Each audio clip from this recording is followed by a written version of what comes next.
देख रहे हैं पाक 82 न्यूज और आपको ब्रेकिंग न्यूज से आगाह करते हैं। चीफ जस्टिस मोहम्मद अमीर भट्टी ने तहसील पसरूर जुडिशियल कम्प्लेक्स का इफ्तिताह कर दिया।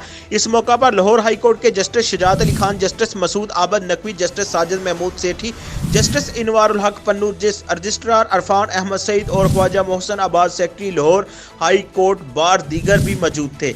डिस्ट्रिक्ट एंड सेशन जज सियालकोट जजीला असलम, मेंबरान पंजाब बार कौंसल शमशाद अहमद बाजवा, रहील कामरान चीमा, साबका secretary finance Lahore high court bar, सदर Pasrur bar council Rana Irfan Ali Attari, secretary बार फयाज बाजवा, सीनियर सिविल जज नादिया अजहरा, एसी पसरूर अनम अली खान समेत मोअज़्ज़िज़ जजेस और वकला ने chief justice Lahore high court का इस्तकबाल किया।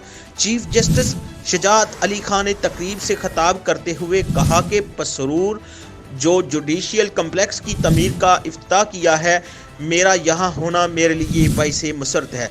मेरे दरवाजे अदलिया से जुड़े किसी भी मसले के हल के लिए हर वक्त खुले हैं। चीफ जस्टिस लाहौर अदालत आलिया हाई कोर्ट मोहम्मद अमीर भट्टी का कहना था कि जुडिशियल पर लोगों का इत्मीनान बढ़ाना है, क्योंकि जुडिशियल काम कर रही है। लोगों की तवक्कुआत जुडिशियल से बहुत ज़्यादा वाबस्ता हैं।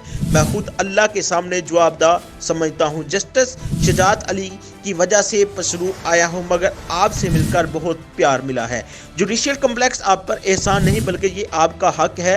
पसरूर बार की जानब से मोअज़्ज़िज़ जस्टिस साहबान को तोहफ़े पेश किए गए। रिपोर्ट कर रहे हैं असगर अली, पाक 82 न्यूज़ HD सियालकोट। मज़ीद खबरों और तफसीलात के लिए देखते रहिए पाक 82 न्यूज़ HD।